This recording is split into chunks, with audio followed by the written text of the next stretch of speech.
आज ये हिंदू राष्ट्र बनाने की बात कर रहे हैं, कोई मुस्लिम आएगा वो कहेगा इसे इस्लाम राष्ट्र बनाने की बात करेगा, और एक क्रिश्चियन आएगा वो इसे क्रिश्चियन राष्ट्र बनाने की बात करेगा। फिर बुद्धिस्ट भी आएंगे वो कहेंगे इसे बुद्धिस्ट राष्ट्र बनाएंगे, क्योंकि बुद्ध का तो जन्म ही भारत में हुआ है। अब पूरी दुनिया बुद्ध फैले हुए हैं। खालिस्तानी मांग कर ही रहे हैं पहले से ही, गैर संवैधानिक मांग जो चल रही है, जो देश को तोड़ने की बात उनकी मुहिम चल रही है, और ये भी तो देश तोड़ने वाली बात है।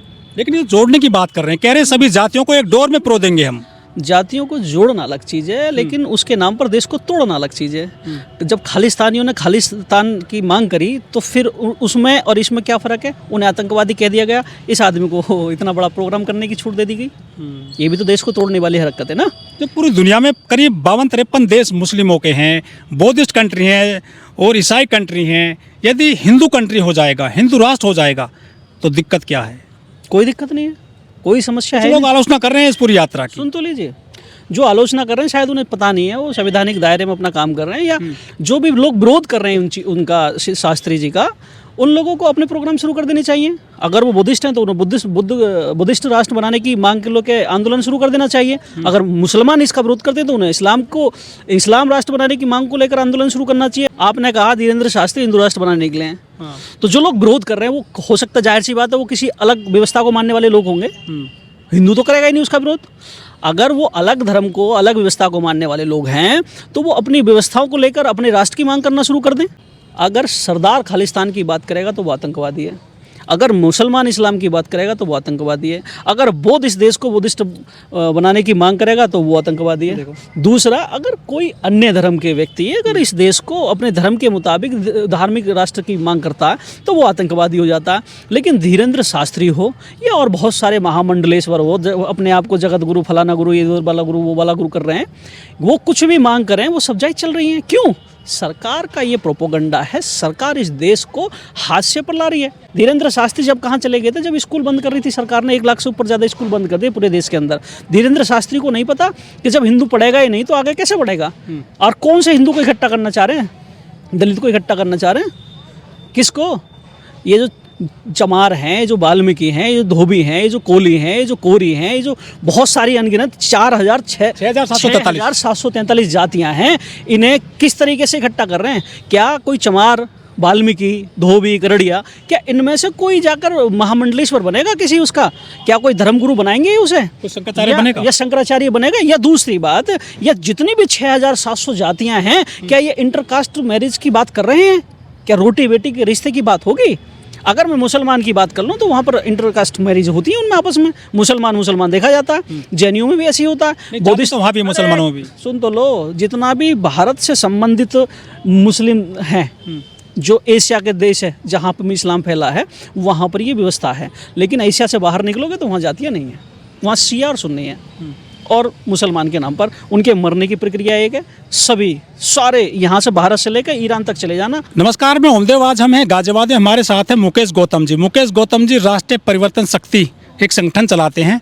मुकेश गौतम जी जो बाबा हैं, कथावाचक धीरेन्द्र शास्त्री, उन्होंने यात्रा शुरू कर दी है हिंदुओं के लिए। हिंदू एकता पदयात्रा, सनातन एकता पदयात्रा वो निकाल रहे हैं, कह रहे हैं कि हिंदू राष्ट्र बनाएंगे। आप इनकी जो यात्रा में कब शामिल होने जा रहे हैं? संविधान ने सबको राइट दिया है कि वो अपने अपने धर्म का प्रसार करें, उसे आगे बढ़ाएं, अपनी पूजा पद्धति को उसका विस्तार करें। हिंदुओं में इस गांव में अलग अंतिम संस्कार की प्रक्रिया है, और एक ही गांव में चमारों का अलग शमशान घाट है, ठाकुरों का अलग शमशान घाट है, ब्राह्मणों का अलग शमशान घाट है, यादवों का अलग शमशान घाट है। जब तुम्हारे मरने के बाद अंतिम संस्कार की प्रक्रिया एक नहीं हो सकती तो तुम कौन से हिंदू को इकट्ठा करने चले हो? दूसरी बात, जिस एकता की वो बात कर रहे हैं, डॉक्टर अंबेडकर ने 1935 में बात कही थी। जाति तोरक मंडल की जब प्रोग्राम रखा गया तो उन्होंने एक अध्यक्षीय भाषण तैयार करा था। उसमें उन्होंने सिर्फ यही तो कहा है कि सुनो हिंदुओं, देश के अंदर मिशनरी आ चुके हैं, तुमने जिन्हें हजारों साल तक अछूत बना के रखा है, जिनको तुमने गांव में नहीं बसने दिया, जिन्हें तुमने सार्वजनिक स्थानों से पानी नहीं पीने दिया, जिन्हें तुमने सार्वजनिक स्थानों पर सुबह और शाम में चलने का अधिकार नहीं दिया, जिनको तुमने जानवर से ज़्यादा बदतर बना के रखा है, वो तुम्हारे अपने लोग, समझ रहे हो? क्रिश्चियन उनके पास जा रहे हैं, उन्हें बाइबल पकड़ा रहे हैं, उनके झूठे गिलास में पानी पी रहे हैं, उनके साथ में बैठकर भोजन कर रहे हैं, वो उन्हें अपने साथ सम्मिलित कर लेंगे। अगर उन्होंने ऐसा कर लिया तो तुम अपने ही देश में अल्पसंख्यक हो जाओगे। बात समझ रहे हो? धीरेंद्र शास्त्री तो बहुत छोटा काम कर रहे हैं, बहुत टुच्चा सा काम कर रहे हैं, लेकिन डॉक्टर अंबेडकर ने जो उस समय ये बातें कही थी वो बहुत बड़ी और तार्किक बातें थी। कार्यक्रम होने कहाँ दिया गया था बाबा साहब को? जाति तोड़ने को लेकर पाकिस्तान जाने वाले थे वो, मैं वही डर गए थे सारे हिंदू। लाहौर में वो प्रोग्राम आयोजित होना था, तो वो प्रोग्राम कैंसिल कर दिया गया था, इसीलिए कि वो सच्चाई को समझना ही नहीं चाहते हैं, ना ही धीरेंद्र शास्त्री समझना चाहते हैं। मैं कहता हूँ, आज भी छोटी सी बात करता हूँ कि क्या रोटी बेटी का रिश्ता करने की बात कह रहे हैं? जब हिंदू सब एक ही है तो मामला ही खत्म हो जाता है। बाबा साहब तो हिंदू कोड बिल लाए थे महिलाओं को अधिकार देने के लिए। जो रेखा गुप्ता हैं, दिल्ली की सीएम है, वो सीएम जो बनी है वो हिंदू कोड बिल के दम पर बनी है। चाहे इंदिरा गांधी हो, चाहे मायावती हो, चाहे द्रौपदी मुर्मू हो, उनको जो ऊंचे पद मिले हैं ये हिंदू कोड बिल की वजह से मिले हैं, संविधान की वजह से मिले हैं। लेकिन ये जो रेखा गुप्ता हैं ये हिंदू राष्ट्र की मांग कर रही हैं। यदि ये हिंदू राष्ट्र बन जाता है तो क्या सीएम की कुर्सी पर पहुंच पाती है? नहीं। आपको एक चीज़ बताता हूँ, मुर्मू जी आदरणीय महामहिम राष्ट्रपति हैं, वो भारत की प्रथम नागरिक हैं और उनका बहुत बड़ा सम्मान है। और रेखा गुप्ता दिल्ली की सीएम हैं। बहन कुमारी मायावती इस भारत के करोड़ों करोड़ दलितों की मसीहा हैं, वो जिंदा देवी के रूप से हम उन्हें जानते हैं, मानते हैं। दूसरा, जितने भी महिला शासक बनी हैं, सत्ता में आई हैं, वो सभी की सभी भारतीय संविधान लागू होने के बाद पैदा हुई हैं। तो उन्होंने मनुस्मृति के जो अमानवीय इफेक्ट हैं वो देखे ही नहीं है, महसूस ही नहीं करे। तो जब उन्होंने साउथ इंडिया में तो अभी भी ऐसी चल रही हैं कुछ प्रथाएं, तो पूरी होने दो। दिल्ली एनसीआर का आदमी साउथ इंडिया कहाँ जाएगा? उसे क्या फर्क पड़ रहा है? हिस्सा तो है वो, देश का तो हिस्सा है। लेकिन जो देश में प्रताड़नाएं हो रही हैं, मान के चलें कि आज जो उड़ीसा में प्रताड़नाएं मिल रही हैं जाति के नाम पर, वो यहाँ का आदमी तो महसूस नहीं कर पाएगा ना। जाके न फूटी पैर बिवाई वो का जाने पीर पर आई। तो जब आप उन चीज़ों को आंखों से देखोगे ही नहीं तो महसूस कैसे करोगे? जो सती प्रथा है, जो राजस्थान में अभी भी कभी कभार देखने को मिल जाती है कि आदमी अगर मर गया वो कितना निकम्मा था। वो कैसे जी, वो ये भी कह रहे हैं जो धीरेंद्र शास्त्री हैं कि करीब 150 करोड़ की आबादी है भारत की और उसमें 80% हिंदू हैं, तो हिंदू राष्ट्र बनना चाहिए कायदे से। देखिए, मैंने पहले ही कहा, इस सवाल का जवाब तो ये है कि जब खालिस्तानियों ने मांग करी थी तो उन्हें आतंकवादी कहा गया। तो सरकार को चाहिए धीरेंद्र शास्त्री को भी आतंकवादी घोषित कर इन पर भी आतंकवाद के तहत मुकदमा चलाया जाए।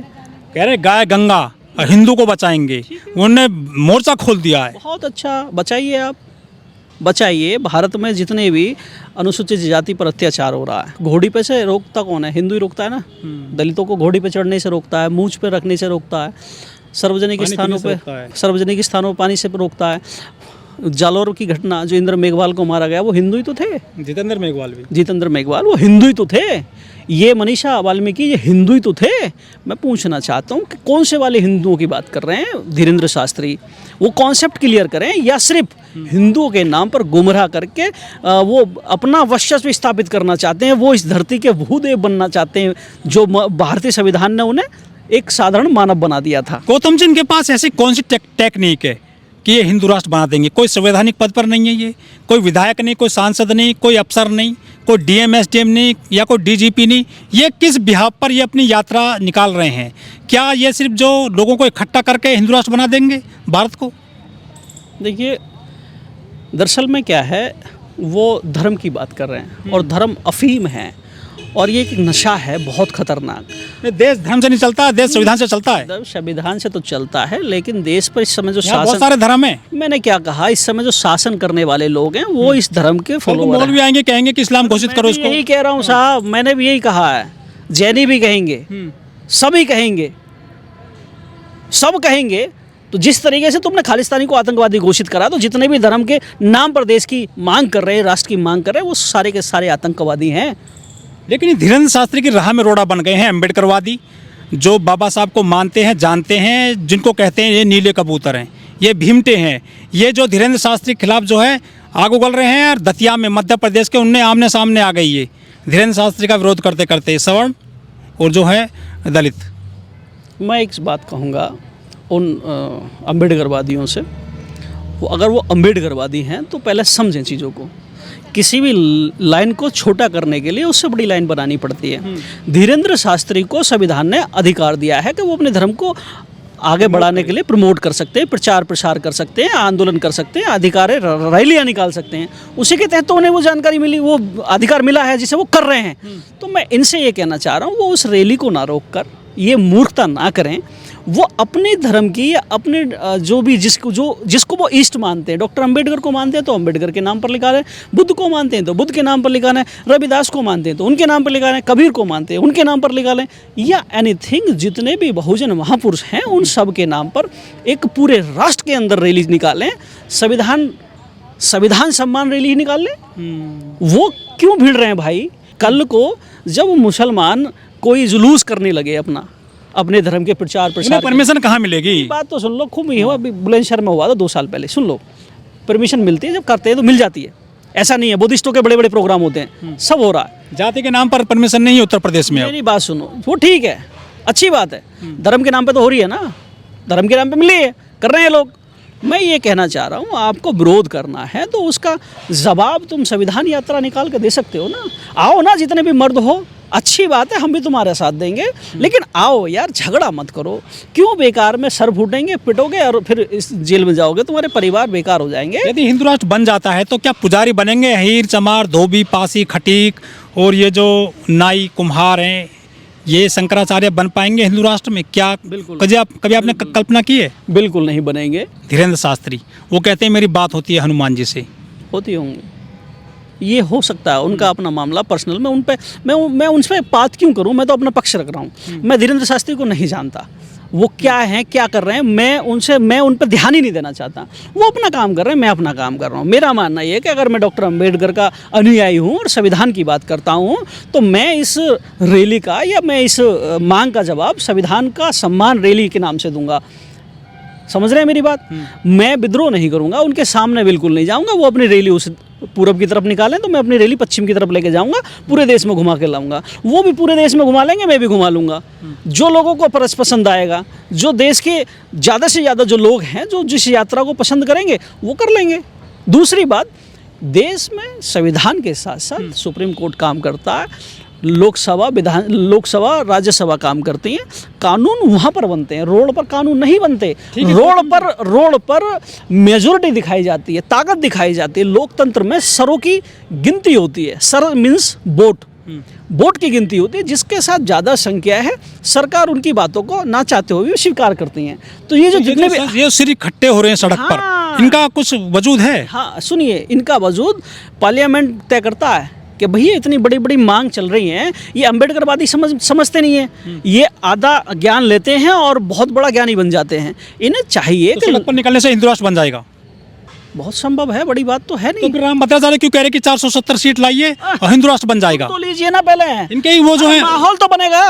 बात तो समझ लो, रोड पर निकलने से माहौल बनेगा, लोगों में श्योरिटी पैदा होगी। अरे यार, हमारे लोग हमारे पास आ चुके हैं, अब हमारी सुरक्षा हो सकती है। तो अब हमें क्या करना है कि हिंदुत्व के नाम पर वोट डालना है, जो हो रहा है देश के अंदर। सुन लो पहले, जो अम्बेडकरवादी हैं वो आएंगे चुप, पूरी भीड़ तो नजर नहीं आती, कंटिन्यू तो इनका काम चलता नहीं। मैं बार बार इस बात को कहता हूं, सिर्फ जय भीम करने से कुछ होने वाला नहीं है। आप लोकतंत्र की परिभाषा को समझो।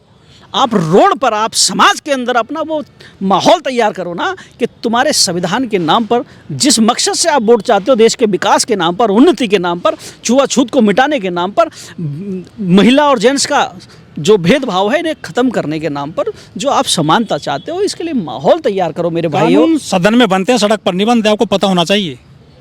सड़क पर माहौल बनता है, बेशक कानून सदन के अंदर बनता है, और सदन में बने हुए कानूनों को रोकने की ताकत रोड पे है। आपको शायद 2 अप्रैल की जानकारी नहीं है, जो सरकार किसानों से ना झुकी, जो सरकार ये कहती कि हमारी गर्दन में तो हड्डी नहीं है, लचती नहीं है, घुटनों पर बैठना पड़ा था। आपको पता है, रोड की जो ताकत है ना, वो ढंग से समझते ही नहीं है लोग। लोकतंत्र में संसद को पावर होती है कानून बनाने की, लेकिन जनता के पास रोड पर आकर उस कानून को वापस कराने की भी ताकत होती है। जानते हैं आप? ये चीज़ें पता होनी चाहिए। उसके लिए माहौल बनाना पड़ता है, उसके लिए पॉइंट तैयार करने ऐसे पड़ते बाबा आए हैं, बहुत सारे चले गए, ऋषि मुनि आए, इनके बड़े बड़े महापुरुष आए, बाबा साहब के सामने से वो नतमस्तक हुए। हिंदू राष्ट्र कोई हलवा नहीं है, कोई भी आएगा बनाकर चला जाएगा। मैं एक चीज़ बताता हूँ आपको, मैंने कहा मैं हिंदू राष्ट्र का या किसी भी राष्ट्र का समर्थक नहीं हूँ, मैं भारत के समता मूलक समाज की स्थापना का समर्थक हूँ और जो मूल सभ्यता भारत में संविधान में रखी गई है मैं उसका समर्थक हूँ। दूसरी बात, मैंने कहा माहौल तैयार होता है, मैंने कहा माहौल तैयार होता है, माहौल तैयार और धीरेंद्र शास्त्री खुद के दम पर नहीं कर रहे हैं, सरकार उनसे करा रही है। धीरेंद्र शास्त्री की क्या औकात जो ऐसा कर दे, सरकार करा रही है। फंडिंग कहाँ से हो रही है हज़ारों करोड़ों रुपए की, आप सोचिए। मोदी जी के छोटे भाई हैं, आप समझ रहे हैं ना। तो मोदी जी कौन है, देश के प्रधानमंत्री हैं। जो हमारे टैक्स का पैसा है, जो हमारे खून पसीने का पैसा है, वो इन रैलियों में लग रहा है। समझ रहे हैं मेरी बात। तो धीरेंद्र शास्त्री खुद नहीं कर रहे हैं, सरकार करा रही है, भारतीय जनता